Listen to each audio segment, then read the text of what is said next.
Good afternoon students, how are you. आज की आपकी साइंस की क्लास में हम लोग स्टडी करेंगे फिजिक्स। जहाँ से हमने छोड़ा था हम वहीं से फिर से टॉपिक से थोड़ा सा पीछे से उठाते हैं, जिससे कि आपको रिमाइंड रहे और आप भूलें ना। ठीक है, तो फिजिक्स में आज हम लोग चैप्टर नंबर 10 स्टार्ट करते हैं। बल्कि करा दिया था ये टॉपिक मैंने, फिर भी मैं आज फिर से इसी टॉपिक को उठाता हूँ। आप लोग हेडिंग डालिएगा, मोस्ट इंपॉर्टेंट है ये, वेरी वेरी इंपॉर्टेंट है। Universal law of gravitation, universal law of gravitation.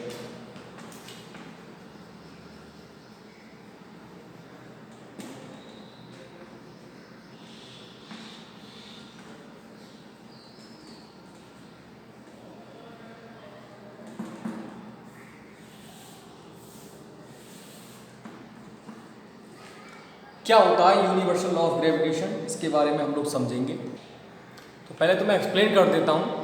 आप लोग अपनी साइंस की बुक निकाल लीजिए, उसमें फिजिक्स का जो पोर्शन है पेज नंबर 132 पर 132 पर दे रखा है, इस पर पहुँचिएगा और इसमें आपको universal law of gravitation heading दिखाई देगी, वो पेज खोल लीजिए। ठीक है। Every object in the universe attract every other object with a force which is proportional to the product of their masses and inversely proportional to the square of the distance between them। इस universe में, इस nature में सारे के सारे जितने भी आपके ऑब्जेक्ट्स हैं, जितने भी ऑब्जेक्ट्स होते हैं, वो सब एक दूसरे को अट्रैक्ट करते हैं, एक फोर्स से अट्रैक्ट करते हैं। और वो फोर्स किसने दिया था, उस फोर्स का जो भी वैल्यू थी या जो फोर्स को डिफाइन किया था वो किसने किया था, न्यूटन ने किया था। ठीक, तो न्यूटन ने एक लॉ बनाया था जिसको बोला गया था यूनिवर्सल लॉ ऑफ ग्रेविटेशन, कि हर कोई एक दूसरे को अट्रैक्ट करता है, ग्रेविटी से अट्रैक्ट करता है, जिसकी जितनी जैसी ग्रेविटी होती है। तो वो कैसे डिफाइन किया था उन्होंने, वो देख लीजिए। उनने दो चीज़ें दी थी, दो ऑब्जेक्शन किए थे उन्होंने। पहला ये किया था, ये बताया था, प्रैक्टिकली दिखा था उन्होंने भी, कि अगर कोई भी दो ऑब्जेक्ट एक दूसरे से कुछ डिस्टेंस पर रखे हुए हैं तो इन दोनों के बीच में लगने वाला जो ग्रेविटेशनल फोर्स होगा, पहला पॉइंट, उन दोनों ऑब्जेक्ट्स के मासेस के प्रोडक्ट के प्रोपोर्शनल होता है। उनका जो भी मास होता है उन दोनों के मासेस के प्रोडक्ट के प्रोपोर्शनल होता है।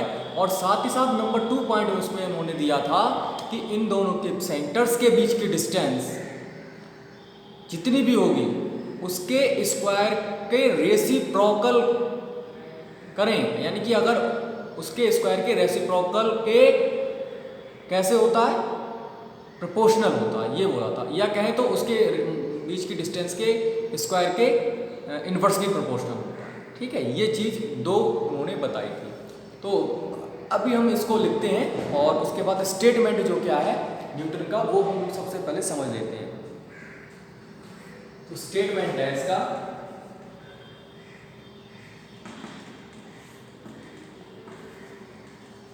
All objects,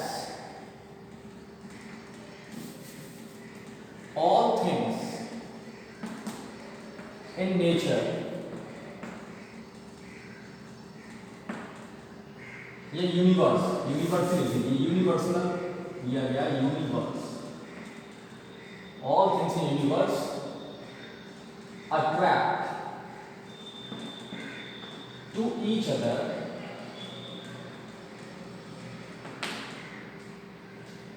by a force proportional to the product of their masses and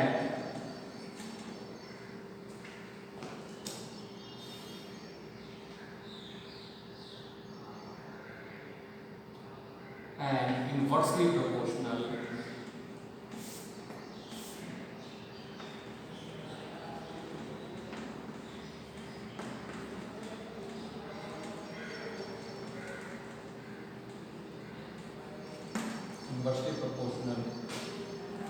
to the square of the distance between their centers.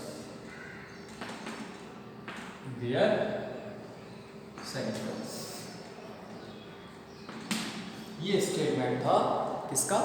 Newton का। तो उन्होंने इसके थ्रू ही डेफिनेशन दी थी। अब हम इसको प्रूव करेंगे, किस प्रकार से प्रूव करेंगे उसका स्क्रीनशॉट लेकर नोट कर लीजिए, फिर हम इसको रखेंगे।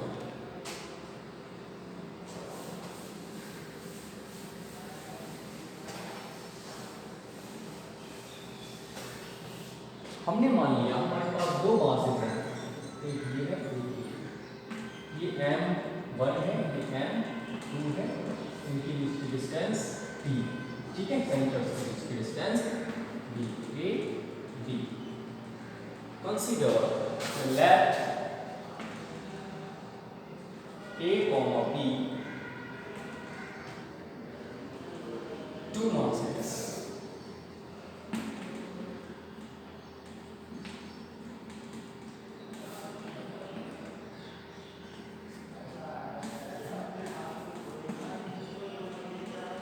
having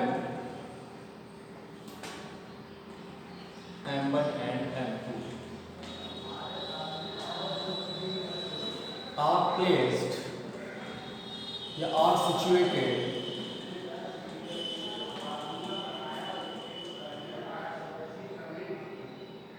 small d meter to each other, एक दूसरे से स्मॉल d मीटर की डिस्टेंस पर है, ठीक। तब किसका स्टेटमेंट था? न्यूटन का स्टेटमेंट था। तब यह डेफिनेशन किसकी थी? न्यूटन की थी। Then according to the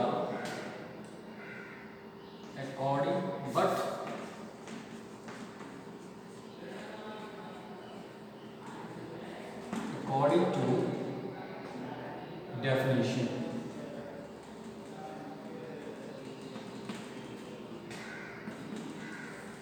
force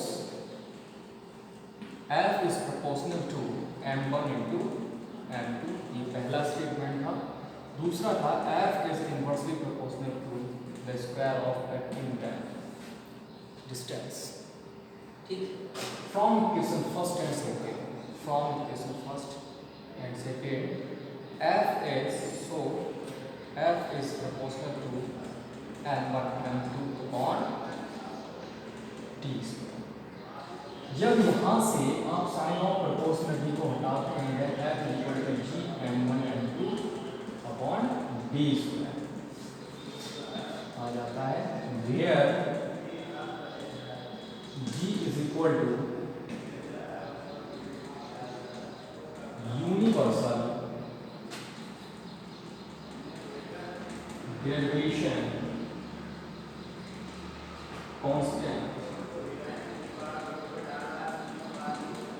ये यूनिवर्सल ग्रेविटेशन कांस्टेंट है, जिसकी वैल्यू क्या होती है? g is equal to 6.67 into 10 raised to the power -11 newton metre square पर किलोग्राम स्क्वायर। इसलिए इसकी क्या होती है बेटा? वैल्यू होती है, ठीक। और जहाँ पर ये सारी की सारी सिस्टम जो है वैल्यूज जो है वो एम्पियर सिस्टम में ली जाती है। मतलब जो मासेस वगैरह हैं वो आपके होंगे किलोग्राम में, डिस्टेंसेस हैं वो मीटर में होंगी। जैसे टाइम वगैरह अगर हम लेते हैं तो वो हमको किस में लेना पड़ेगा? वो सेकंड में लेना पड़ता है, ठीक है। तो इस तरह से ये चीज़ आप यहाँ से कैलकुलेट कर सकते हैं, ठीक। इसके बाद इसको सॉल्व किया गया है और आगे जी की वैल्यू को भी निकाल के बताया गया है। क्या होती है क्या नहीं होती है वो सारी की सारी चीज़ें अभी आगे आएंगी, तब हम लोग डिफाइन करेंगे। तो पहले तो आप लोग ये समझ लीजिए। अच्छा, ये चीज़ ऑलरेडी जानते ऐसा यूनिट ऑफ फोर्स क्या होती है? यहाँ लिख लीजिएगा, द ऐसा यूनिट ऑफ फोर्स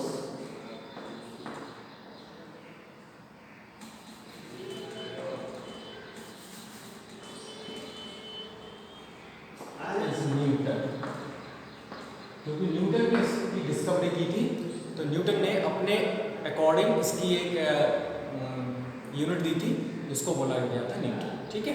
तो अब इसका स्क्रीनशॉट लेके इसको नोट कर लीजिए। फिर इसकी जो रिलेटेड थ्योरी है वो अगले वाली अभी हम और पढ़ते हैं।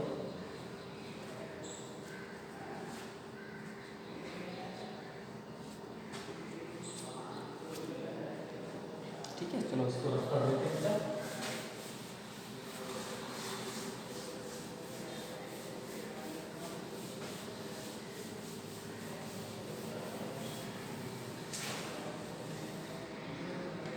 तो ये आपका एक फॉर्मूला निकल के आ गया, ऐसा यूनिट वगैरह भी निकल गई, जी भी वैल्यू भी निकल गई। ठीक है, अब इसी से रिलेटेड कुछ क्वेश्चंस आते हैं कि अगर अर्थ पर किसी भी बॉडी का वेट इतना है तो मून पर कितना होगा, इस तरह से क्वेश्चन आते हैं, तो वो इसी से ही सॉल्व करेंगे हम लोग।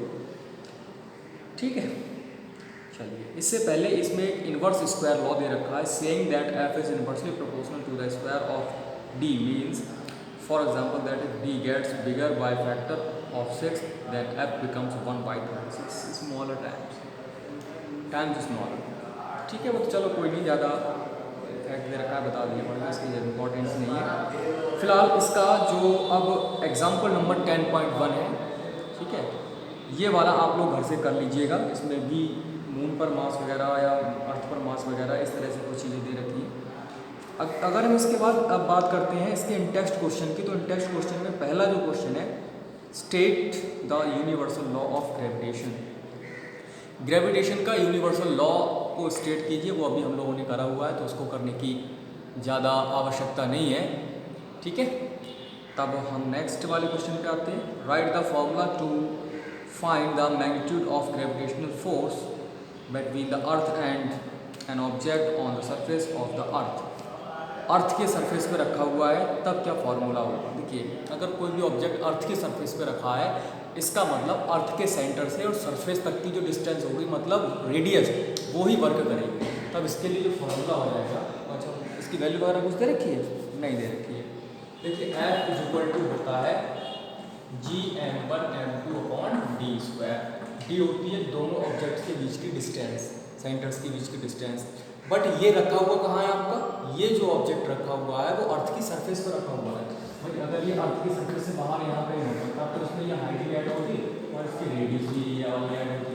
बट ये ऑब्जेक्ट अब यहाँ अर्थ में रखा है तो इनके बीच की डिस्टेंस होगी एफ इक्वल टू gm1m2, इससे रिप्लेस हो जाएगी r e से हो जाएगी, रेडियस ऑफ अर्थ से रिप्लेस हो जाएगी, और ये आपका बन जाएगा फॉर्मूला। रेडियस अर्थ की क्या होती है वो सब लोग जानते हैं, 6400 किलोमीटर होती है अर्थ की रेडियस, मतलब 6.4 × 10⁻⁶ मीटर अर्थ की रेडियस होती है। ठीक है बेटा, तो ये वाला आपका हो गया। इसके बाद आया है importance of the universal law. Universal law की इम्पोर्टेंस क्या क्या है, तो उसमें 4 पॉइंट्स है, ये भी नोट कर लीजिएगा। पहला पॉइंट है the force that binds us to the earth. Earth से जो फोर्स हमको बांधे रखता है, हमको इधर उधर नहीं जाने देता है, वो है ग्रेविटेशन फोर्स। आप छत पे चढ़ जाइए, क्या ऐसा थोड़ी नहीं कि छत से अगर आप कूदेंगे नीचे नहीं गिरेंगे, बिल्कुल गिरेंगे, वो अपनी ओर ही खींचेगा, वो जाने नहीं देगा, बहुत ज़्यादा मोहब्बत है उसको। ठीक है, number second the motion of the moon around the earth. जो मून है हमारी अर्थ के चारों तरफ मोशन कर रहा है, वो भी ग्रेविटेशन फोर्स की ही वजह है, उसी वजह से मोशन कर रहा है। Number 3 the motion of planets around the sun. और नंबर 3 है जो सन के चारों तरफ प्लैनेट मतलब मूव करते हैं, मोशन करते हैं, तो वो किस वजह से करते हैं, वो इसी फोर्स की वजह से करते हैं। Number 4 the tides due to the moon and the sun. और the tides due to moon and the sun, ये मून और सन इन दोनों को बांधे रखता है एक दूसरे के साथ, इधर उधर भटकने नहीं देता है अपने पास से। क्या कभी ऐसा हुआ है कि आज सन हमारे सोलर सिस्टम में है, कल दूसरे सोलर सिस्टम में नहीं, क्योंकि सन से ही सोलर सिस्टम है, यही इसका मास सारे प्लेनेट से ज़्यादा है, इसी वजह से इसकी ग्रेविटी सारे प्लेनेट से ज़्यादा है, और ये सारे प्लेनेट्स को अपनी ओर घुमाता है। ठीक है, तो ये तो आज का आपका टॉपिक था जो हमने पढ़ा है। आज इतना ही टॉपिक्स कवर करेंगे हम लोग, बाकी का जो भी डिस्कशन होगा वो हम लोग कल की वीडियो में शूट करके आपको सेंड करेंगे। तो जितना आपको पढ़ाया गया है उतना ही सॉल्व कीजिए, उतना ही कर लीजिए, बाकी का हम लोग बाद में करेंगे। ओके बेटा, थैंक यू।